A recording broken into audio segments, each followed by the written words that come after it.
Hi everyone, welcome to the GMologist Presents. This particular episode is not part of the RPG A Day 2021 exercise, but I've been accumulating this stuff and I wanted to get it out. And in it we have some comments from Jason, and I respond to it. His idea about when to roll dice for social encounters and what the procedure would be. And then I have some unboxings of some really cool games that I probably would like to get to the table. But so many games, so little time. And finally, we have the finale of the Iron Kingdom's 5e Legacy of the Witchfire mini campaign or adventure, really, that we did. And hopefully you're entertained and enjoy it. Thanks for listening. Okay, just listen to your latest recap, Stuck in Purgatory, or whatever it's called. So, as far as the social thing goes, my preferred way is exactly how Trey Webster handled it during that Game of the Strange. I think he did a great job. So there are a number of situations I was in as Nick Cage that were social situations, and I had to explain how he was going to smooth and talk to these different people. And notice that Che, well, we don't know how Che reacted to the arguments I made because the GM doesn't share what the target number is before you make a roll. But basically he said, okay, well, how are you going to do that? What's your plan? And I explained, I'm going to talk him up. I'm going to, appeal to this or that of him. But I didn't actually have to give a speech. Che let me explain the approach I was trying to do, but I didn't have to actually do it. So he didn't penalize me for not having good social skills. And then he, had me roll. And that's my preferred way of doing it. I mean, if somebody is good at social skills and they want to make that speech, that's great. And I would have zero problems with that. But if somebody did what I did and said, well, I'm going to appeal to this, this, and this, I would give them the same bonus I would give to a player that gave an eloquent speech. Because otherwise, you're penalizing players that aren't eloquent. And do we penalize players that don't know how to sword fight in real life? So, I mean, that's just my 2 cents. But I think Che ran those social situations perfectly. And I think he is I think that's the mark everybody should aspire to meet, is the way Che did it. I really did enjoy how Che did encourage the role playing, but without forcing us to do the play acting. There's another term that maybe that the acting. I think that's what Che and or is it Andy? One of them calls it. But he also would I like to not let you just cold roll. He said, "Well, tell me what you're doing," and you explained to him what you were doing, and then you made the roll, which I thought was a great way to encourage us to just not focus so much on our character sheet, but to explain what we were doing in the world, and then have Che tell us or inform us what we should roll. I thought it was really fun, and I'm glad I'm in this group. It's a really good group. It's a very positive-minded, encouraging group, and I like that. I mean, if I were an adversarial GM, I just penalized you for existence, right? That's what I have had happen in the past with adversarial GMs. You're just always penalized. You can never win. But as you know, I'm more accused of being the Monty Hall love the player GM, which is what I prefer because it's a player story, right? I always emphasize that. And as much as you give me shit for railroading, you'll have more free will and reign than you think in my games. For the most part. Just beware of quantum ogres, right?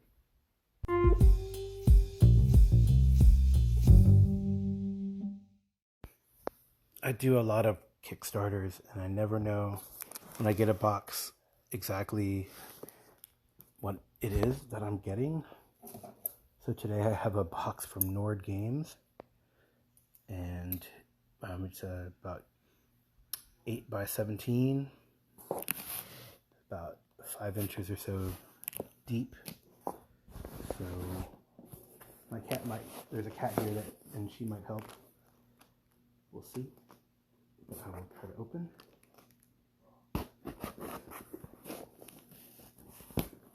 It's kind of cool. It's one of those like boxes that is like you cut it a couple places and it kind of flaps open.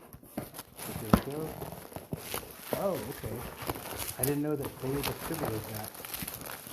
So here we go. It is a Kickstarter product, and it is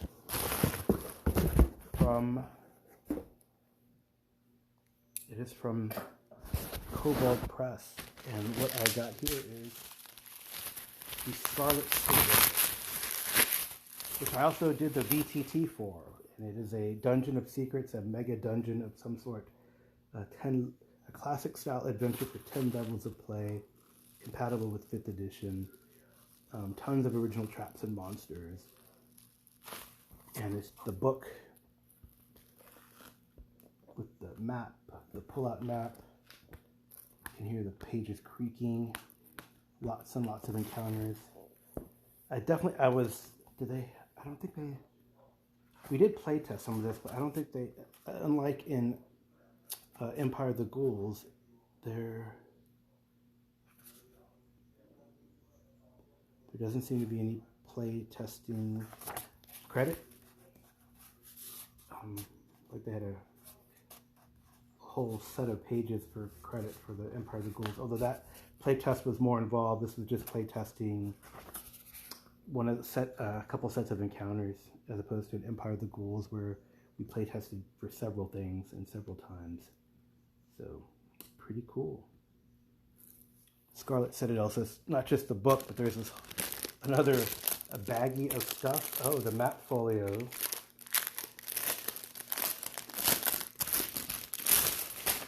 Whoa.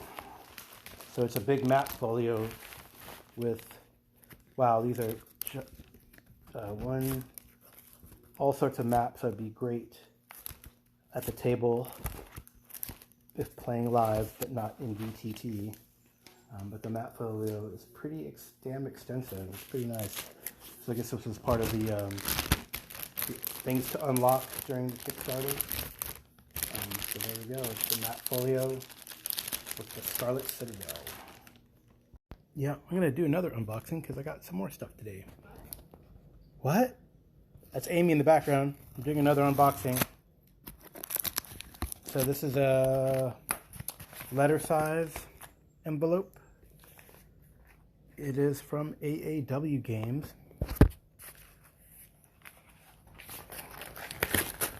I'm just going to tear it open. And what it is the Survivalist Guide to Spelunking. Wow, that's a pretty cool cover.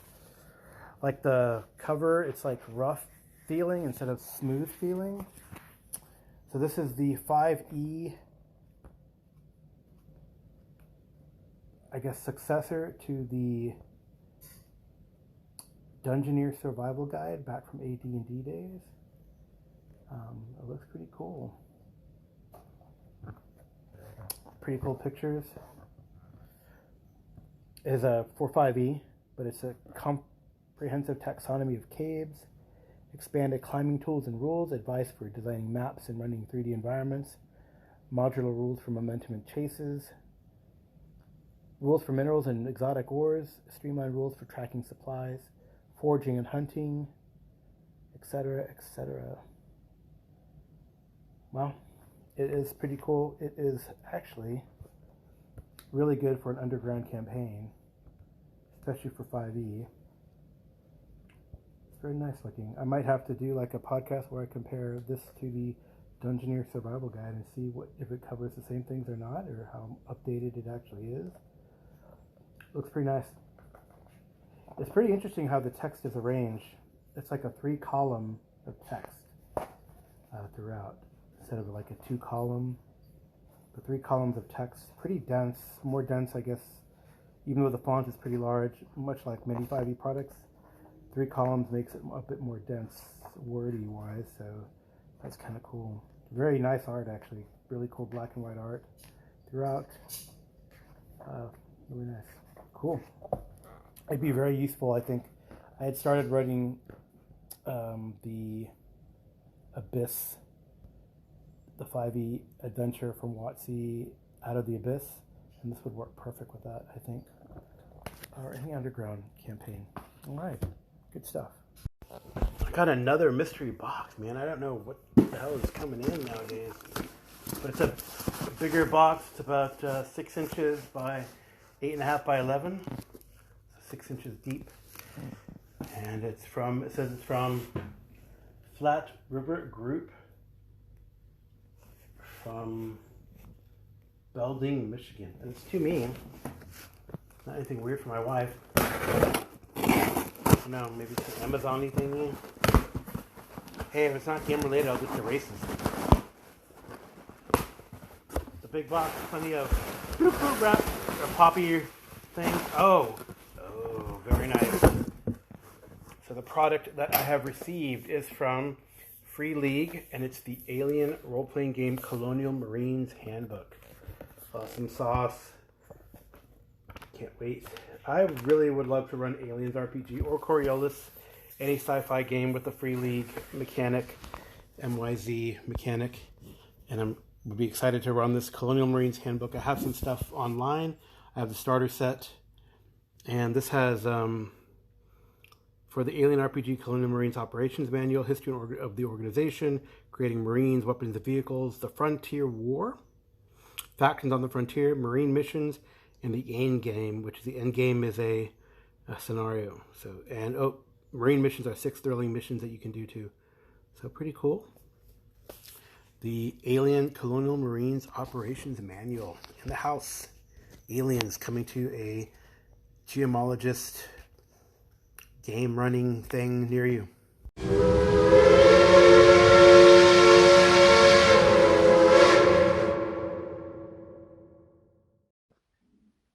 Hey there, everyone. This is a recap of the Iron Kingdoms 5e game that my friends and I have been running more or less weekly. And guess what? It's very cool. We actually finished the mini campaign, Legacy of the Witchfire, that was part of the Kickstarter that Privateer Press did for the Iron Kingdoms 5e game. And I've used all PDFs. I've gotten the PDF. We haven't gotten the print product yet. So now we've finished. I don't know. We'll see what's going to happen next. So the characters picked off from last time, we had all people present this time. So it's 5-player characters. And they followed the tunnels from their last encounter with the undead torturers to another torture den. Seems that they're extensive in this part of these old Orgothi temples. And no one saw anything. They just saw a lot of webs. So they said, oh, there's probably spiders, but we can't see them. So we're going to go burn the webs. When they went to burn the webs, then the spiders attacked. Since they had snuck very well, they got advantage on their initiative. There's not really a quote-unquote surprise round in 5e. So that's the way we're running it. I give advantage on the initiative, and the players usually win that out. So most of the players went before the spiders, and there were some harrowing moments, I believe. Yes, at least one character went down, as is typical in my games, and but they took down the spiders not quickly, but it did take some time. No one else went down. They found some loot, which was interesting. They found 3 scroll spells, including the Scroll of Revivify, that actually one of the players, remembering what had happened to his the woman he was going to go meet, one of the, I think it was Sister Agnes maybe, he was going to meet after everything was said and done, or meet her at the festival to start courting, but she had been murdered and the players had been blamed for it. So he's like, oh, maybe I can bring her back to life. However, the arcanist and the person who was of a religious mind said, well, there's something wrong with this scroll. It might cause problems if you bring them back. It seemed to be written on a piece of human skin and in the Orgothi infernal tongue. Well, they continued from being attacked by these crypt spiders, and they had heard chanting before fortunately they were able. The arcanists in the group felt that they had some time, so they were able to take a short rest because they did get beat up, and like I said, one of them dropped. But then if they did take a short rest, then there would only be a matter of time, a few rounds before the ritual would be complete. So they ran the rest of the way up there.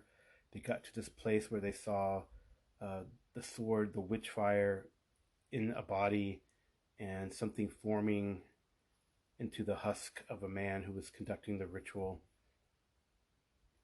And around him there were infernal cultists helping with the ritual.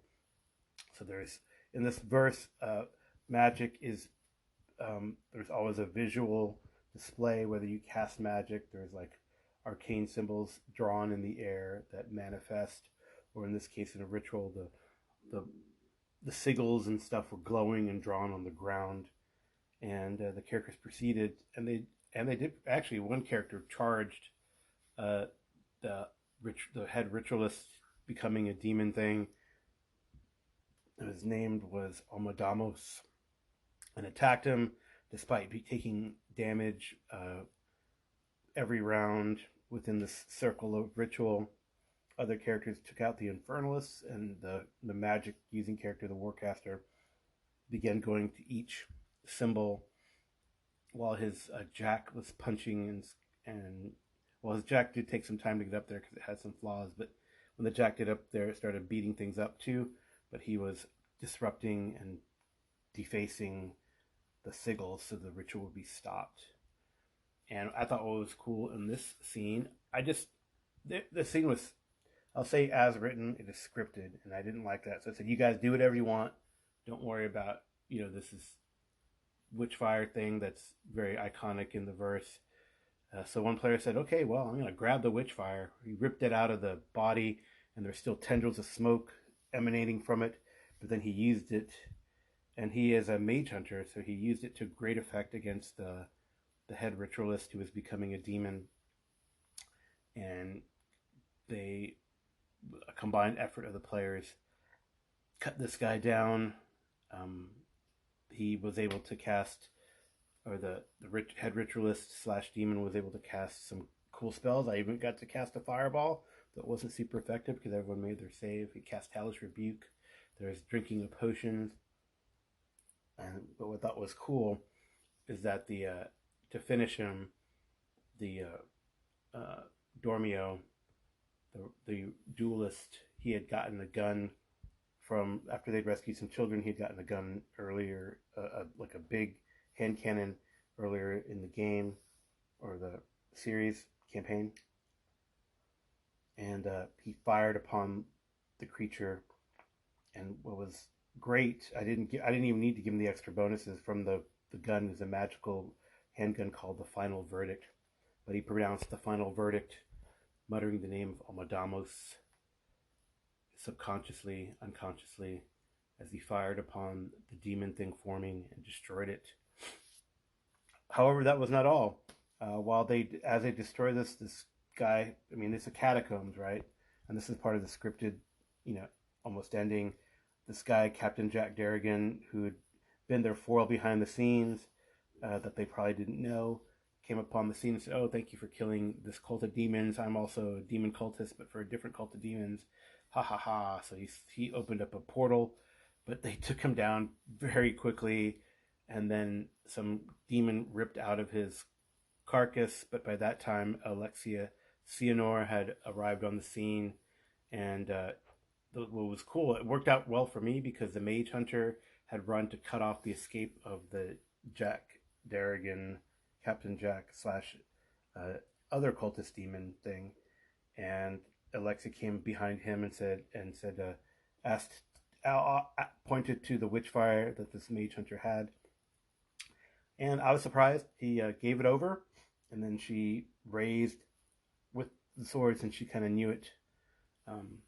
I guess that's the thing, is that what they were trying to do, these rituals, was pull out Omodemos from the Witchfire, because I guess it's the property of the sword is like if you kill something with it, it becomes absorbed into the sword.